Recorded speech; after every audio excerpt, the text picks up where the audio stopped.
Hello and welcome back and to another video about the construction of Heaton Lodge Junction Phase 2.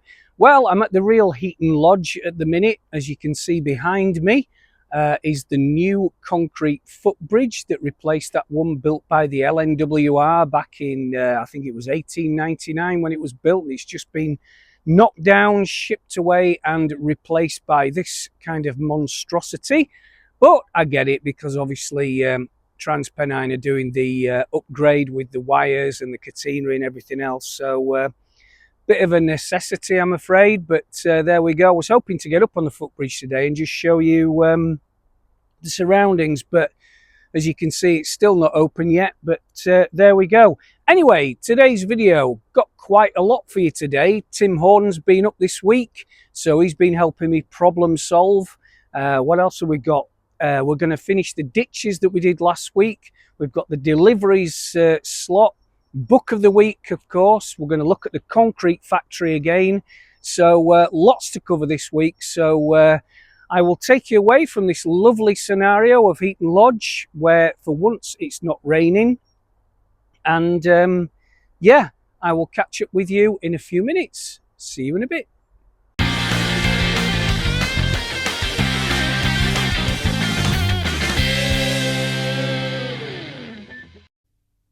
Right, let's catch up with what we were doing with the ditches last week and just see how that casting resin has turned out. But just before we do, this is some of the track that I have now completed in terms of ballasting. I've also painted the sides of the track. I've actually airbrushed the sides with I think it was standard Phoenix Precision Paints Sleeper Grime. Just used the last of the DCC Concepts ballast. That's the dark ballast on here. But the lighter stuff is by Geoscenics, my kind of preferred supplier of ballast. But as you can see, I've just varied the ballast, so just to make it a bit more interesting. And I think when you're ballasting track, it's always really good practice to maybe do 3 or 4 foot of standard colour and then just put a little bit, a little insert, if you like I've done here, just as if the, you know, there was some cause to make it need reballasting again. So yeah, there we go with the ballasting. And all of this, there's loads and loads of storage sidings on the MGR sidings, I think about 50, 60 foot of them. So they're all going to be just like this. Quite a lot more to add though in terms of ground signals and everything else. Anyway, let's go over and see where we were from last week. And as you can see, this has dried really well and it looks really good as well too. Just having a closer look at it, I'm just going to move these lights because they're casting a bit too bright. If the camera can pick it up, yeah, you can see all the different shades in there, which is what I wanted, the mud and everything else. So that's worked out okay. We'll just go on to the next one, which again, you can see the buried tyre in the casting resin under there and the culvert, which is looking really good. But today, I'm just going to do the last ditch, which is this one here. And I'm also going to put another layer of casting resin on top of this one, and let's have a bit of an experiment and see what effects another layer produces on top of these and a new one on this one here. So without further ado, let's get mixing the casting resin and have a quick pour and see where we end up. Right, so once again, just like last week, I've just poured some of the epoxy resin into the cup that I'm using. This is the hardener, which again I've just added in a ratio of 3 to 1 in favour of the resin, and then I'm just going to mix it, which you have to do pretty well, otherwise it just all goes wrong, which it has done with me quite a few times. And then I'm just going to add in this murky tint, again like I did last week. I'm going to add a bit more this time because I don't think the other two ditches, which we've just seen, probably, ideally, I wouldn't mind them a little bit, the colour to be a little bit more opaque. So I reckon that's just about mixed. I've warmed this up in this blue tub of water because the resin flows a lot better if you do that. Right, okay, I think we're just about ready. Oh, well done, just spilt some everywhere on my ballast. Never mind. Right, I'll just move this camera so you can see a little bit better. So all we're going to do, I've got the camera right, excuse me. Whoops. Bear with me. Right, all we're going to do is just pour this in like so. Hopefully I've blocked up all the sides. I'm going to make this fairly deep. That looks pretty good. In fact, yeah, that looks really good. I'm also going to add in a little bit, just for an experiment, of leaking and stains, dirty, grease effect by Life Colour. Let's just bung a bit of this in and see what this does. Hopefully it might give it a little bit of a different effect. Probably put far too much in again. But I want to make it so, you know, you get this oily effect in swamps and stuff. Sometimes, well, not swamps, but in pools of stagnant water. Probably put way too much of that in there.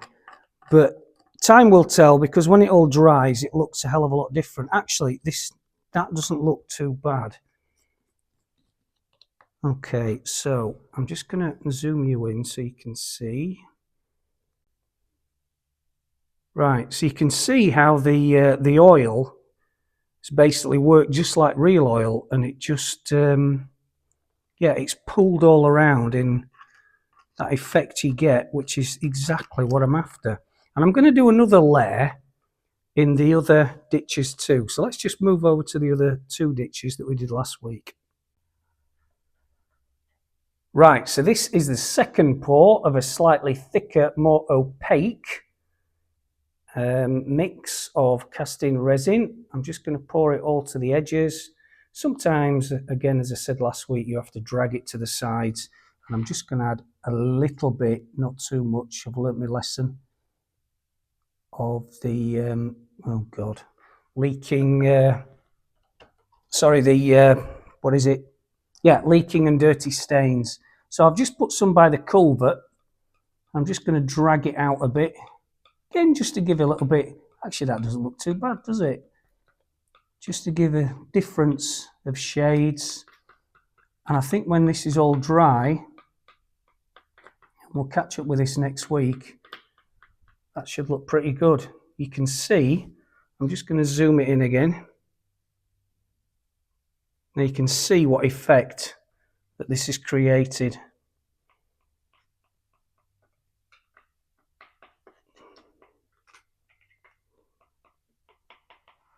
That's much better.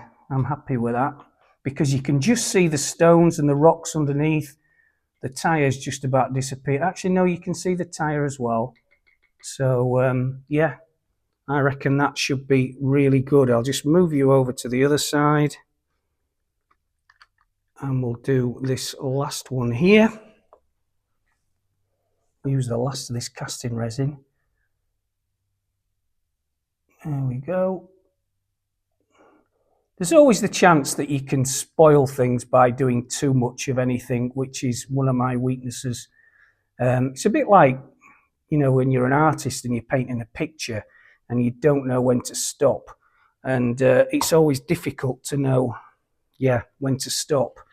But I kind of learn by my mistakes, and doing 2 or 3 layers of casting resin actually usually works out really well. Okay, so I'm going to tip a little bit of this in again. Leaking stains, just to give the oil effect around those rocks.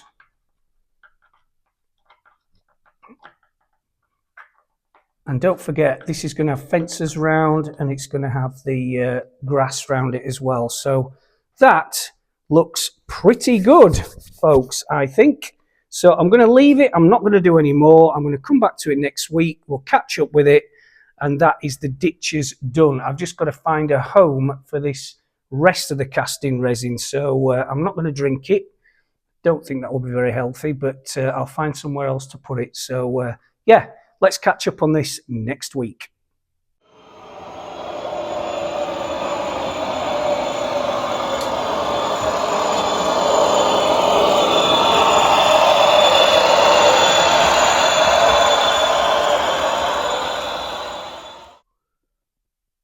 Right, so in our little delivery slot, what has landed this week? Well, we're going to be talking more about concrete in a second, but I found a new brand of concrete paint, which is this stuff. It's supposed to give a really good concrete effect. I've not tried it, but I'm going to try it and I'll report back what it's like next week.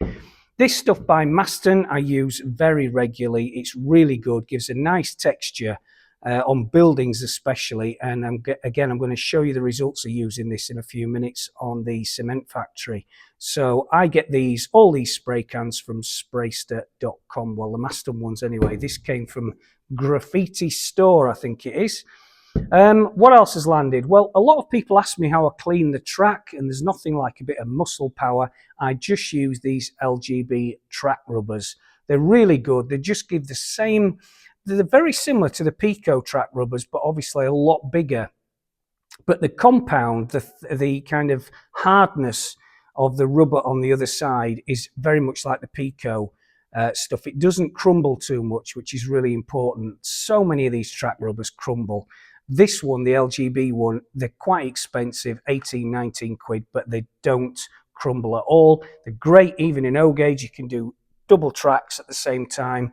So it's about a 4 hour, well, in fact, when it was just phase one, it was a 4 hour job in the fiddle yard. So I expect now it's probably a 5 hour job for a single person to do all the track on this layout. But these really do help. I've not found anything yet that drags along behind a locomotive that is any good for getting off the kind of what is it, patina that you get on top of rails that you just can't get off without rubbing. So there we go. Now, I bought these, moving on, from Model Signs. They are double O gauge. I thought they might be okay for O gauge. They aren't. They are very much double O gauge. Some of these signs you can get that say double O, you can get away with them in O gauge, but these are very strictly double O gauge. In fact, this is one that I had 3D resin printed, Station Canopy Light, and I've had about 50 of these printed. I'm just going to use these. It was an experiment, and yeah, obviously these are too small, so not much else we can do about that. Now, I bought this as well, which is a hot foam cutter or for cutting polystyrene. I've not built it up yet, as you can see, but I will be doing, and this is what it looks like. So this was about 220 quid, which I know is expensive, but it really does save so much time for me because I'm going to be cutting so much polystyrene in the next few weeks. So it cuts 4 foot at a time. Normally the hot knife that I use is about, I think it's about 18-inch blade, so that's how much you can cut. This you can cut a lot more, and you can shape a lot more of the landscape at the same time. So yeah, you can see where I got it from at the bottom. I'll report back on this. I've used these before. They're really good. I lent the last one out and it never came back, so I've had to invest in a new one. So yeah, that is it. Apart from some more interesting locomotives. In fact, you've probably seen these before. Just move all this out of the way. But Lee Edmondson from Lee's Locos, who we saw on the video the other week, has just finished doing a couple of these 58s. That is putting the decoders inside and putting the sound in. He's very helpfully put on the number, so the first 2 numbers and the first last numbers. This one's obviously going to be 58037, and I've just managed to bust it as I'm holding it, so I will put that down. Oh, well done, Simon. God almighty. Never mind, I'll glue that back on in a minute. But if you look inside a Class 60 that Lee's done, and we looked at this when we went up to his workshop the other week, That's the ESU decoder, as you can see, a V5 XL, and it's linked up to the speaker there. Those are the speakers that Lee uses, and just look how neat and tidy that is. God, mine looks like a bomb factory inside. It always worked when I did sound installations, I might add, but and they sounded just the same as Lee's, but goodness me, I think Lee's is extremely tidy. So yeah, Lee's brought back 6 or 7 Class 60s, all fitted with decoders, and again, helpfully on the bottom, 60001 is the number that's going to be allocated to this one. Body shell needs to go on. This is going to be a DB Schenker, and it's just awaiting drivers, weathering, and obviously the body shell. So that's it, folks, for the deliveries this week. I just want to show you one thing, which, in fact, I should have a segment called Cock-Up of the Week, because this is my second cock-up with a body shell. Oh dear. Do you remember last week I was showing you the 56, which I just bought, just landed? Well, this is it. An absolute mess. What did I do? Well, I'll tell you what I did. I rushed it. I've masked off all the windows, the front yellow end that I wanted to keep. You can't really tell, but and all the side grills too. What I stupidly did is I sprayed it in my usual AK Interactive grey primer, which comes ready to spray. It's like consistency of milk, straight into an airbrush. AK Interactive grey primer.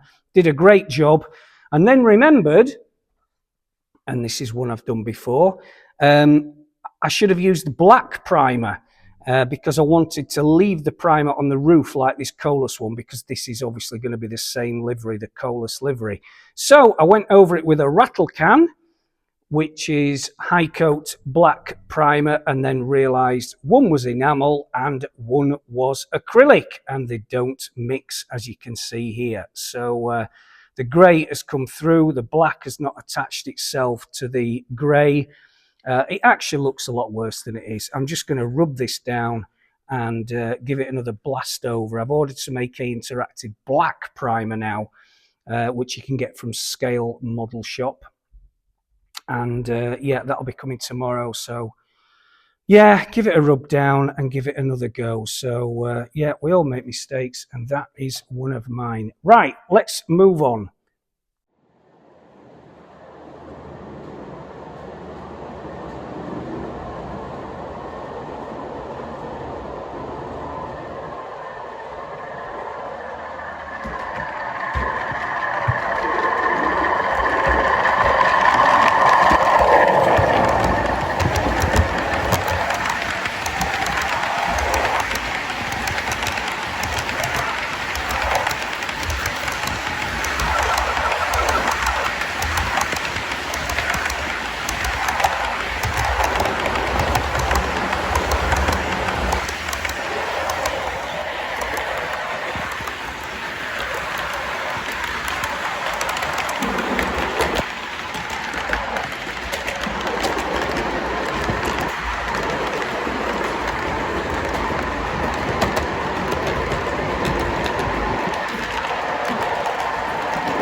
Okay, so let's just go on to book of the week. This is my book of the week. I got this as a present actually very recently. Traveling around Europe on the train is always something I've wanted to do. I know there's a lot of people watching this that have already done it, but this has been published recently by Lonely Planet, and it is all about traveling around Europe. Gives you every single route, goes country by country. It just tells you all about getting the best tickets, the best seats, where to get everything, and how to make use of all the sleeper trains. There's a lot more sleeper trains in Europe than what there is over here. I'm only aware of a couple in the UK, but there's certainly a lot more in Europe, and this is something I really want to do, travel around Europe. Certainly haven't got time to do it for the next couple of years, but definitely in future I would really like to do it. So 20 quid, Train Travel Europe, not the best modeller's book, but it's certainly good if you want to do a bit of travelling. Well worth it. You can get it on Amazon, and as I've said, it's 20 quid. But if you're thinking of travelling around Europe on the train, it is certainly a really good companion to have. So yeah, that is Book of the Week. Okay, we're back at the cement factory, and for those of you that have seen this before, you will notice we have had some changes. Tim Horn, again from Tim Horn Baseboards, has been cutting these drainage tubes, which are going to be the silos, and assembled all these for me, which is brilliant. I'm going to take them all down a bit later today, blast them with primer, and then paint them with the concrete rattle cans and Phoenix Precision Paints cement colour enamels a bit later today, as I've just said. So I just wanted to show you this and show you the height, because these are going to look fantastic. Just to remind you, popping up on your screen, this is the building again, which is going to have blue circle cement down the side of the silos. We've already touched on the garages many times, and the next new building that's been assembled is this one. And I wanted to show you this because I've actually painted this and tried to make it as much like concrete as what is possible, really. And it's come out really, really well. So what have I done to get this concrete effect on this building? Again, I'm just going to pop this, pop the original photo of what I'm trying to copy up on your screen. The first thing I did, and again, this is a building, if you remember, by Tim Horn. It's just the basic shell. So what I've done is I've just sprayed it again in high coat grey primer. I've then blasted it with Concrete Effect Maston rattle can, and then I've used Rail Match cement, concrete colour. Now the Rail Match paint has got a slightly yellow shade to it, so I've airbrushed that straight onto the wet Maston rattle can shade too, and then I've done my old trick with the sieved talc, tilted the building over onto its side, and then I've sprinkled on talc with the sieve, and you can see the effect it's had just there. The camera's picked that up actually pretty well. And then I've blasted it again because the wet paint actually soaks up the talc, but then I blasted it again here and there. And then just to finish everything off, I've just, in certain places, I've just used a bit of tatty old blue roll like that and just pulled it down over the wet paint to give it that sort of effect. And I think that's come out really, really well. So remember that this is the bare shell. There is so much to add to this building. So I've just shown you, I've just propped up a couple of the fence here. These are the same fences by Railway Laser Lines, which I'm using on HS3. I'm not using the bottom part of it. I'm just going to glue those onto the top. You can see where I've filled with Das clay just some gaps. I'm going to be painting this top bit here in a tarmac colour, but I've also added just basically an oil tank or a petrol tank on top. No, it's more an oil tank. These I had resin printed. They're just compressors, and you can imagine with the ladders, all the signage, no smoking, the garage doors, the lights. There's also going to be lights. red and green lights to show the concrete mixer drivers when to enter and when not to enter. This is going to look really, really good. So the top has just got some ventilators again, which I'd resin printed, 3D resin printed. And then inside, since I saw you last time, what I've wanted to do, I'm just going to take this roof off, if I can get my fingers underneath it, holding the camera with one hand. Hang on, there we go. So what have I done inside? Let me show you. So inside, I've used this same trick again to light up certain rooms, because what I don't want to do is just put one light in here and have all the rooms lit. What I really like is the effect of just one room lit and one room which isn't lit. So basically I've just used foam board, a hot glue gun, and then just some LEDs, which you can see the tails of them there.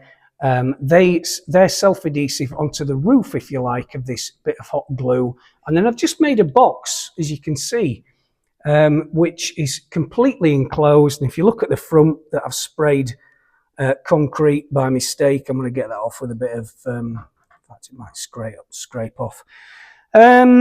Yeah, so this will light up, this room here, this room will light up too, but these ones obviously won't.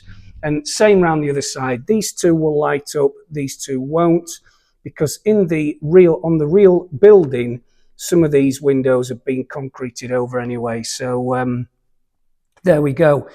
You can see the door there that I've just temporarily put in, but there'll be doors, garage doors and everything else. But yeah, going back to the main topic, the concrete, just get the effect again, which is looking really, really authentic. So I'm really pleased with that. And again, just to clarify, this is just talc sprinkled on wet cement Maston paint and then airbrushed with rail match cement colour too, just to give that effect. And that looks exactly how I want it to. Just very quickly onto the next building, which I've just been assembling. Again, the original's popping up on your screen now. This is for cement mixers to drive underneath, and it's going to have two silos on top. Again, I'm doing the same thing with the foam board, and you can see there how I've done that. I've just glazed it with a bit of Perspex, hot glued everything in, and then I'm just going to put a lid on here with an LED, so there's just one room lit. So there we go. Right, here we are at the Mainline station, and yeah, James has been really busy here painting what's going to be the platforms, this black after plastering them. The ballasting and the track work is absolutely superb, and you can't really tell from here, but it's all super elevated, so you'll be able to see the freight trains and the passenger trains sweeping around these bends here. So the bridge there in the distance is going to be carrying a road, just so you know. Right, so the main station building which, as you know, was built by Monksgate Models some 2 years ago, is going to be fitting in a gap just over there. And at the minute, I've just been cutting out with a razor saw, actually a circular saw, just the gap for this to fit down into, so it's all flush. And then we're going to put some canopies along the front of there. So yeah, that will be fitted in there. So this is looking excellent. Still quite a lot to do. I've got to fill in the gaps between the ballasting and the tops of those brick platform sides. I stupidly put the ballast in first without putting the sides in, which made it a lot more difficult, bit of a schoolboy error. And of course, the platform edgings need painting as well. So they're going to be primed this weekend, and I'll paint those probably a concrete type colour. But the semaphore signals are going to be at the far end that the camera's seeing now. And then at the other end, we've got some gantry signals, which are going to allow trains to go into the MGR storage sidings. But there's going to be armies of freight trains coming through here, carrying oil, petrol, intermodal containers, everything, coal, the lot. It's going to be a very busy station, and I'm so glad I kept it, because at one point I was going to rip it up and just have it as something else. But yeah, James has done a great job on this station, and yeah, we'll see a lot of progress on this in the next few weeks.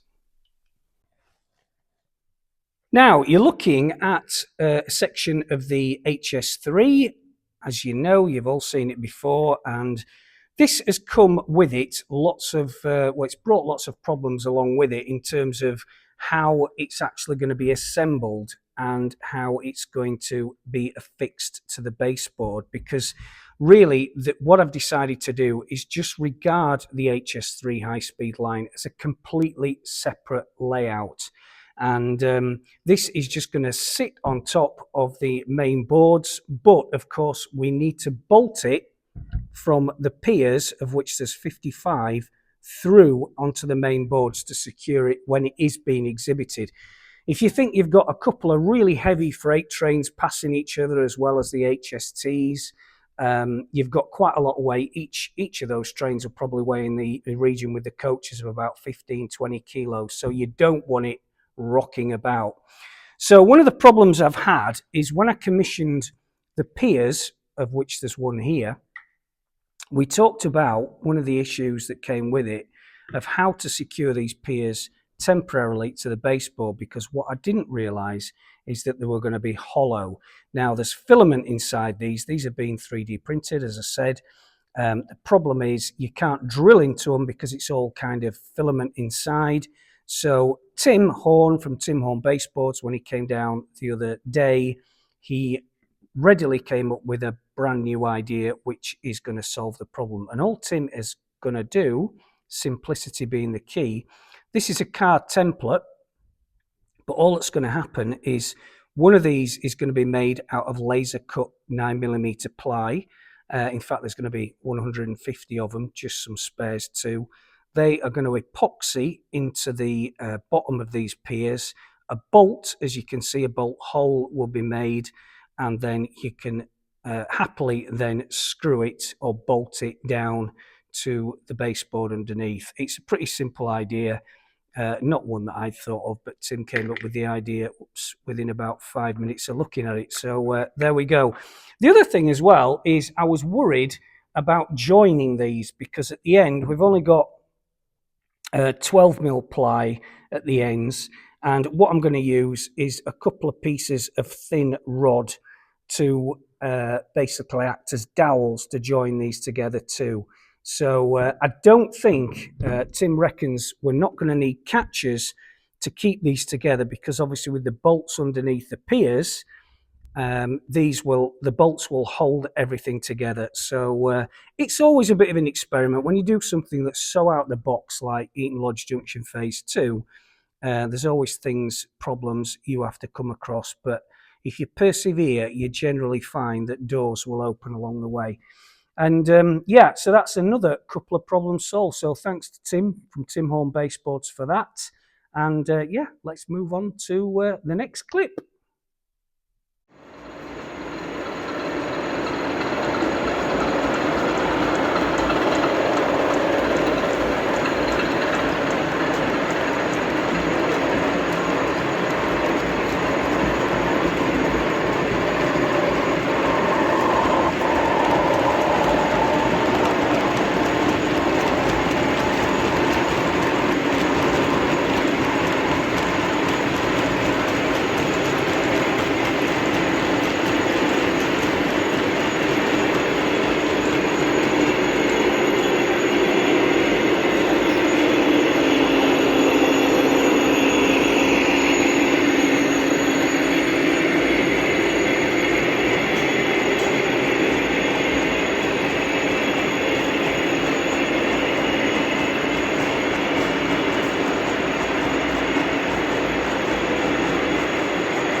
Okay, folks, well, we're out of time again, and I still haven't got around to showing you the clip on landscaping that I promised you last week. Well, next week, I do promise you, I'm not only going to show you the clip on landscaping, we're going to cover static grass, we're going to cover trees, and all manner of how to make your landscaping look absolutely awesome, for want of a better word. So please tune in to next week. Tune in anyway, of course, to watch these videos. please like and subscribe because it really does make a difference. Just the other thing I want to mention, Facebook page. Yes, I have got a Facebook page, Britain's Biggest Model Railway, apparently not. Please tune into that if you want some more regular updates. I'm a bit guilty of not updating it too recently, but I will get into the habit of updating that a couple of times a week if you want more regular updates from the dungeon. What else was I going to tell you? Episodes. Yeah, I've had a few people ask me about ask me if I can number the videos. I think I've had about 50 so far, or done about 50 so far. So let's call this episode 50. Next week's going to be 51, and I'll number all the episodes from now on. So again, please like and subscribe as ever. It means an awful lot to me. And also, yeah, have a great weekend, and I'll see you next week.